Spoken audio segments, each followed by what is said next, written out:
Bonjour à toutes et à tous. Alors, je me présente Jean-Dominique Gillet, je suis directeur adjoint de la Chambre d'agriculture du Cher et responsable IRD Grande Culture pour la région Centre, Val-de-Loire.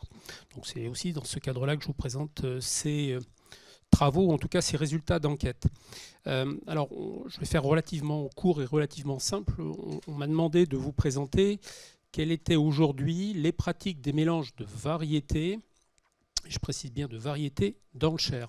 Alors le Cher a été pilote aussi, je me retourne vers Jérôme, dans le programme Witamix, alors ça date de quelques années, mais c'est bien ce programme-là qui nous a permis dans le Cher, au travers d'un organisme de développement agricole qui est la FDGEDA, la Fédération de développement des groupes d'études et de développement agricole, je l'ai dit, qui regroupe un certain nombre d'adhérents agriculteurs. Il y a 700 adhérents à la FDGEDA sur 3000 agriculteurs dans le département, donc majoritairement des céréaliers. Et donc c'est dans ce cadre, suite à cette étude Witamix, que s'est propagée la pratique au travers du groupe de développement agricole de la FDGEDA auprès de ses adhérents, la pratique des mélanges. Et donc c'est l'objet de cette présentation. Alors un peu de méthodologie. Alors ces données que je vais vous présenter sont issues d'enquêtes. On a eu 400 réponses auprès des adhérents de la FDGEDA au travers de données à l'échelle parcellaire. Globalement, vous voyez 400 réponses sur 700 adhérents sur 3000 agriculteurs. Donc on peut considérer que ces données sont représentatives, avec des guillemets, je n'entrerai pas dans une analyse statistique, représentatives en tout cas d'une pratique dans le Cher en tant que tel. Le Cher, alors, et là essentiellement, pour ceux qui ne connaissent pas forcément le Cher, on est en Champagne-Berrichonne, système céréalier, rotation courte, colza, blé, orge, un peu de tournesol, un peu de maïs, très peu de légumineuses. Bon, voilà, je vous fais à peu près. Taille moyenne des exploitations, 150 hectares, 160.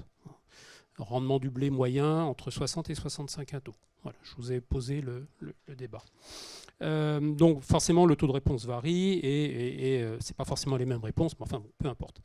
Donc je me suis focalisé sur 3 cultures, colza, orge et blé.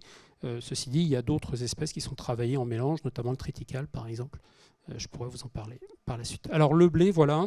Donc j'ai repris, on va retrouver des données que on vous a déjà présentées récemment, enfin tout de suite. Donc on a commencé ces études à partir de 2014. C'est à partir de 2014 que ont commencé ces travaux. Et vous voyez aujourd'hui l'évolution des mélanges de variétés en blé, alors toutes variétés confondues, bien sûr. Et globalement aujourd'hui, alors avec une forte progression à partir de 2016, 2016 année un peu problématique agronomiquement parlant, mais à partir de cette année, entre 2014 et 2016, on a eu une progression constante de cette pratique dans le Cher, et en tout cas en Champagne-Berrichonne, avec aujourd'hui une stabilisation à près de 40% des surfaces en blé qui sont pratiquées en mélange.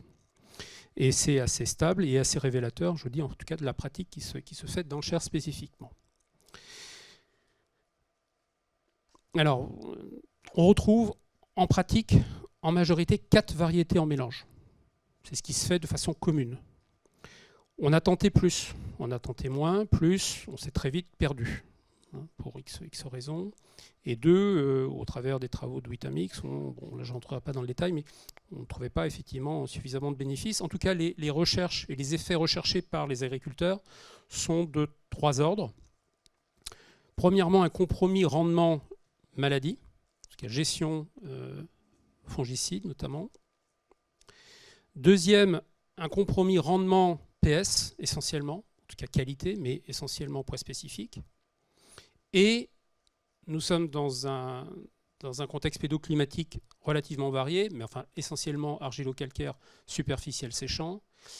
Et en tout cas, les agriculteurs recherchent au travers de ces mélanges, au niveau des blés, une adaptation à ce contexte pédoclimatique. Et en tout cas, à l'hétérogénéité des sols. Et l'un des enseignements de ces recherches, en tout cas de ces pratiques, les agriculteurs recherchent une rusticité, une robustesse des mélanges à des aléas climatiques. En gros, et je vais vous le faire très très simple, si dans le mélange des 4 variétés, il y en a une qui permet de s'en sortir un petit peu mieux que les autres, c'est toujours ça de gagner. Bon, je vous la fais très simple, en tout cas c'est ce qu'on entend en pratique chez les agriculteurs. En orge d'hiver, alors l'évolution est beaucoup plus récente, mais néanmoins assez marquée, puisque jusque dans les années 2020-2021, on stagnait aux alentours de 10%. Et là, depuis 2 années, on voit une évolution assez nette pour se stabiliser autour de 20-25% des orges d'hiver travaillées en mélange. Alors que les orges à vocation fourragère, puisque les brassicoles posent effectivement en termes de mélange des problématiques d'accès au marché. Entre 2 et 4 variétés, plutôt 2 d'ailleurs. Et là, on recherche en majorité un compromis rendement-qualité. On sait très bien que le poids spécifique, alors vous allez me dire c'est un peu étonnant, parce que poids spécifique sur des vocations fourragères, quel est le lien? Bon. Mais néanmoins, c'est ce qui est recherché en majorité, et éventuellement, de façon secondaire, le compromis rendement, gestion maladie et verse, que l'on n'a pas en blé, nous, dans le Cher. Et le colza, alors là c'est assez caractéristique du Cher en tant que tel. Dès 2015, cette pratique s'est développée. On arrive aujourd'hui à entre 35 et 40% des colzas qui sont pratiqués en mélange. Et donc c'est historiquement bien implanté. Ce qui fait écho en fait à deux approches. Donc on a 2 variétés essentiellement qui sont mélangées. Alors on peut avoir soit des mélanges variétaux, mais qui sont plutôt liés à des types hybrides et lignés. Donc il y a une complémentarité qui est faite par les agriculteurs, en majorité avec des mélanges hybrides lignés, et notamment par rapport à des risques de levée. Nous sommes confrontés à des problématiques ravageurs qui nous ont amenés à développer les colzas de façon... en gros, il faut que dès début octobre, on ait pratiquement 1 kilo de biomasse, quoi. Enfin, en tout cas, il faut que ça pousse très très vite. Donc nos semis, aujourd'hui, en colza, se font fin juillet, début août. Et donc, forcément, à cette période, on est confronté potentiellement à des problématiques de levée. Et donc, le mélange hybride ligné permet d'éviter, ou en tout cas de compenser des problématiques de levée au regard du prix des hybrides. Puisque les lignées sont faites notamment en semences souvent de ferme. Donc en cas d'échec de levée, on profite de ce gain technique des hybrides, et notamment en cas de levée réussie des hybrides, bien sûr. Et puis depuis 2 ans, on voit une évolution des pratiques avec des mélanges d'hybrides, là pour le coup. On n'est plus dans un mélange hybride ligné, mais on a des mélanges d'hybrides, 2 hybrides. Et là, on a clairement, au travers des travaux qu'on mène avec Terrinovia sur la caractérisation des variétés à leur comportement par rapport au CBT, donc au charançon du bourgeon terminal ou aux altises, on identifie de plus en plus des variétés, et notamment en hybride, qui ont un comportement, voilà. Et donc on travaille sur ce compromis tolérance aux insectes et rendement. Voilà. Et puis, dernière fois, et puis le triticale qui se développe aussi en termes de mélange de façon assez... et une espèce qui est très très bien adaptée au mélange de variétés également. Voilà, j'ai fini.